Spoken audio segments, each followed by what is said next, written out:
Akhir-akhir ini, pertarungan pemikiran di dalam memandang alam memantik polemik panjang. Satu sisi, pemikiran yang menempatkan alam adalah ciptaan dari Sang Pencipta, ciptaan kepada manusia.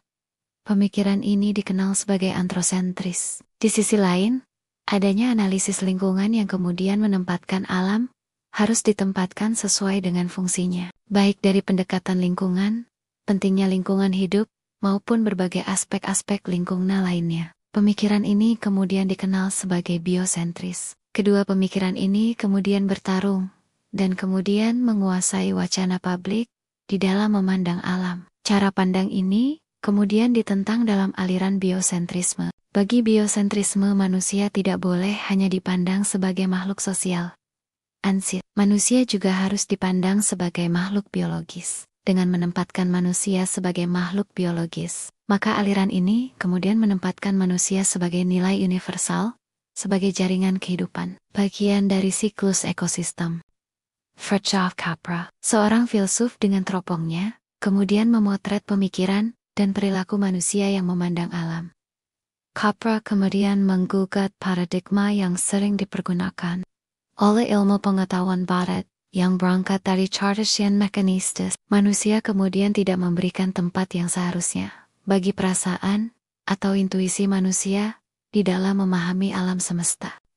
Capra kemudian menggunakan kerangka berpikir Thomas Kuhn mengenai filsafat tentang alam dan filsafat ilmu pengetahuan telah mengalami dua fase sepanjang sejarah filsafat dan ilmu pengetahuan.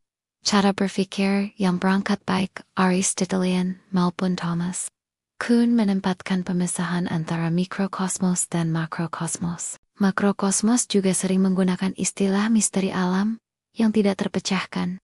Sedangkan cara pandang Capra justru melompat jauh. Manusia adalah kesatuan dengan alam. Alam kosmopolitan menempatkan manusia adalah bagian dari alam. Filsafat Tiongkok menyebutkan Tian Haiyan Zati Shi Xingyan Bai Wu Shangyan Tian. Hei Yanzai, apakah Tuhan pernah bicara? Lihat saja. 4 musim selalu berlangsung silih berganti. Semua ciptaannya hidup berkembang bebas. Apakah Tuhan pernah bicara? Atau Wei Tianming, makna selaras dengan alam, ditandai dengan bangau dan burung gagak. Islam sendiri menempatkan al-awalin sebagai tanda dari ciptaannya. Sehingga hubungan antara alam sebagai tanda dari ciptaannya dengan Sang Pencipta adalah dengan cara menghargai ciptaannya untuk mengenal Sang Khalik, sehingga manusia adalah bagian dari kosmopolitan. Makna yang kemudian tidak dapat dipisahkan antara mikrokosmos dan makrokosmos. Dengan demikian, maka cara berpikir Timur kemudian menempatkan keserasian dan keseimbangan. Makna keserasian atau kerukunan juga hidup di pemikiran masyarakat Jawa.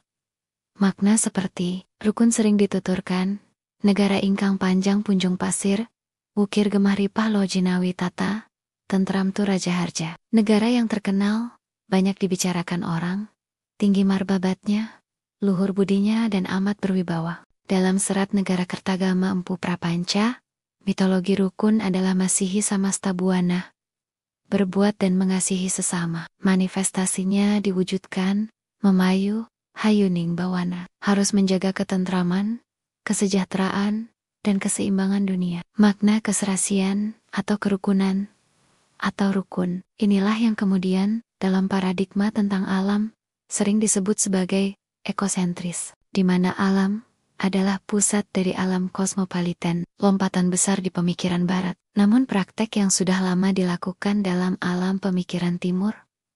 Lalu, siapakah yang bijaksana mengelola alam?